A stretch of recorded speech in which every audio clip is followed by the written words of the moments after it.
Dan belum lama ini, Aziza mengajak Nadif quality time dan main paddle bareng keluarganya.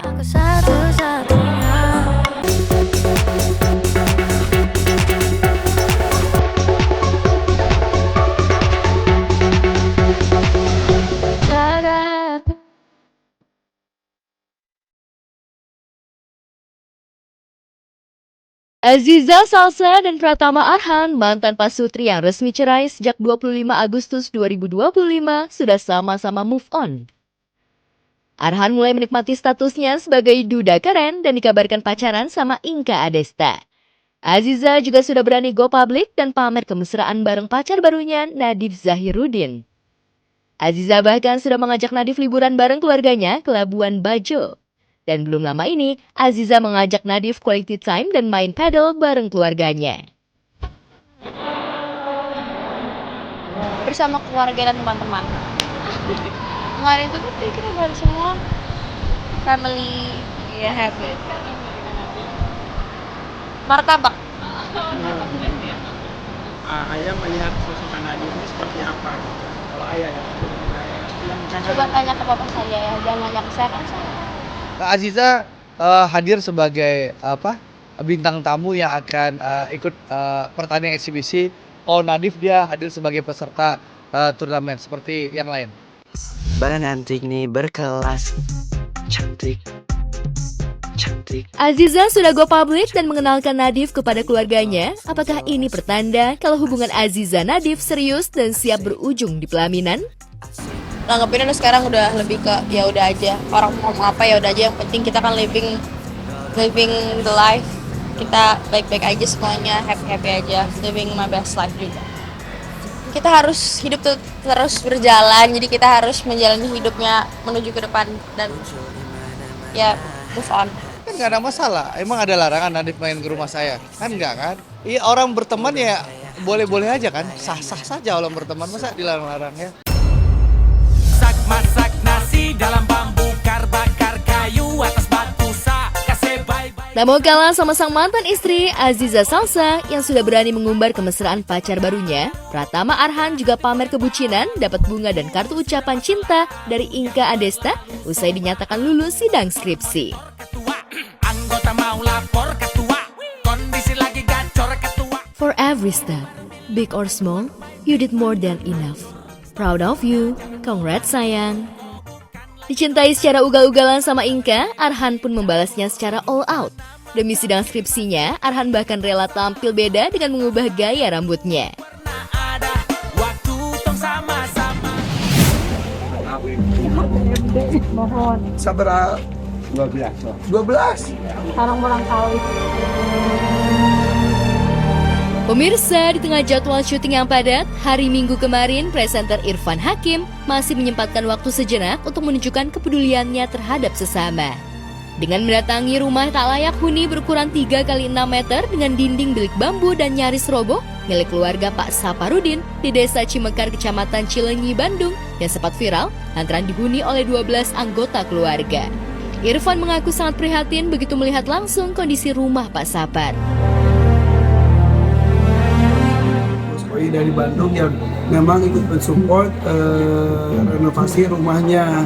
Data tadi aku melihat secara langsung rumahnya itu memang sudah sangat tidak layak huni, apalagi dengan isi 12 orang. Jadi pas aku udah bilik banget, terus dia juga nggak punya dapurnya itu pakai kayu bakar. Sebetulnya itu sah-sah saja, tapi kan dengan kondisi rumah padat dan juga ada bahannya tuh bambu semua, takutnya terjadi kebakaran dan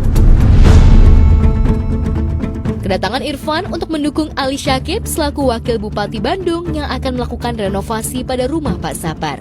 Dan hari itu, secara simbolis rumah Pak Sapar dirobohkan untuk direnovasi. Ayo cuang.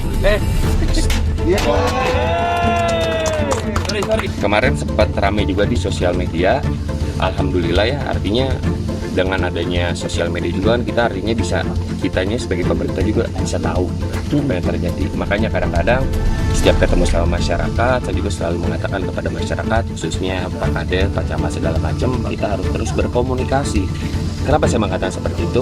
Karena dengan luas Kabupaten Bandung ini, dengan pelosok-pelosoknya, kita nih harus bekerja sama untuk membantu kebutuhan masyarakat ke depannya. Nah, tapi hal kebaikan ini juga memang harus disiarkan, dikabarkan seluas-luasnya. Supaya apa? Supaya menginspirasi banyak orang dan membuka mata bahwa banyak sekali orang-orang yang ternyata mempunyai kehidupan yang masih di bawah standar rata-rata. Meski begitu, Irfan yang datang bersama rekannya tak tinggal diam. Presenter Family 100 itu juga memberikan bantuan modal usaha buat Pak Sapar. Dengan bantuan tersebut, Irfan berharap keluarga Pak Sapar memiliki kemandirian ekonomi yang bisa meningkatkan taraf hidup keluarganya. Mendapat bantuan langsung dari Irfan, Pak Sapar pun menangis haru dan mencium tangan Irfan. Tuh, Bapak nak sendiri hidupnya. Makanya Pak, saya lagi moga Bapak sehat aja semua. Tidak hanya rumahnya dibangun, tapi juga kita membuat warung untuk beliau untuk bisa mendapatkan rezeki, jadi mendapatkan sumber penghasilan juga. Yang terharu, ucapan terima kasih aja Pak. Mungkin kecil yang kita lakukan itu berarti besar untuk orang lainnya, sampai beneran nangis banget. Jadi ya mungkin ini sesuatu yang buat beliau mungkin sesuatu yang mungkin tidak impossible terjadi, tapi terjadi juga.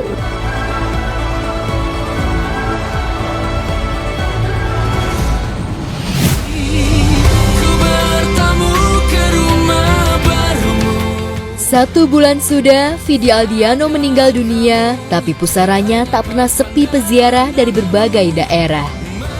Dari mulai kerabat sahabat hingga orang-orang yang tak kenal pun datang untuk mendoakan sekaligus memberikan bunga mawar biru yang memang warna kegemaran almarhum. Bahkan sang ayah memastikan selama 40 hari akan selalu hadir dan menaruh bunga biru untuk Vidi. Vidi memang sudah tak ada, tapi berkah kebaikannya selalu ada. Pedagang bunga di area pemakaman umum banjir order mawar Vidi. Yang pertama ya kita senang ya bisa meramaikan ya. Nggak pernah ada pedagang bunga masuk ke sosmed kan. Alhamdulillah berkah banget. Banyak konsumen yang nyuruh sama saya, nyuruh naruhin ke makam Kak Vidi. Tante juga ya Tante? Ya, ini terima kasih, Tante terima. Alhamdulillah banget, ini emang benar-benar apa yang Vidi sudah lakukan tidak ada yang sia-sia. Dan saat dia pun telah kembali kepada yang maha kuasa, kita pun ada keberkahan yang kita terima. Dan yang cukup menghibur sekaligus mengenang kepergian Vidi adalah ketika para sahabat dan juga adiknya bisa duduk bersama di ruang siniar milik Vidi. Meski Vidi sudah tiada, tapi ruangan itu masih sama dan seperti masih ada ruh bagaimana semangat, kebaikan, dan ikatan persahabatan yang begitu kental di ruangan itu. Dan yang tak pernah terungkap ketika Nino jika dirinya dihantui, lantaran selalu tak memiliki waktu yang pas untuk menengok makam Vidi. Sementara Tara Basro begitu iri dengan para sahabatnya yang sudah didatangi Vidi lewat mimpi, lantaran ia belum menemukan kesempatan itu. Sumpah gue cemburu banget. Gue juga belum ntar, tapi ini mungkin karena gue juga dari hari lebaran pertama tuh gue udah memutuskan pengen banget ke makam Vidi. Ternyata nggak bisa. Hari kedua udah niat lagi, gagal. Akhirnya gue bisa kesana adalah karena gue terbangun dari mimpi Vidi ngomong, lo jadi kesini gak sih? Dia gue bangun, gue mandi, gue ajak istri gue, kita makan. Bener-bener. Sementara Deddy Corbuzier tampak masih lunglai dan ada rasa kehilangan yang begitu pekat terhadap rekan dalam siniarnya. Di tengah rasa kehilangannya itu, justru ada orang-orang yang memanfaatkan kepergian Vidi demi meraih exposure. Tadinya kenal video enggak, atau video enggak, terus tiba-tiba wah kesempatan nih untuk ngambil exposure, apalagi jualan, mumpung algoritmanya lagi bagus, algoritmanya lagi baik, terus sebagainya. Anda sampah. Yang berhak tuh adalah orang-orang yang terdekat Vidi. Sehingga kalau ada orang luar, nah itu membuat keluarga ya dongkol kan. Meski siniar benar-benar tak dilanjutkan lagi, lantas benarkah sebagai gantinya, Deddy akan membuat buku agar kenangan Vidi terus hidup? Itu punya pesan terakhir ke gue pada saat itu adalah WhatsApp harus tetap ada walaupun tanpa beliau.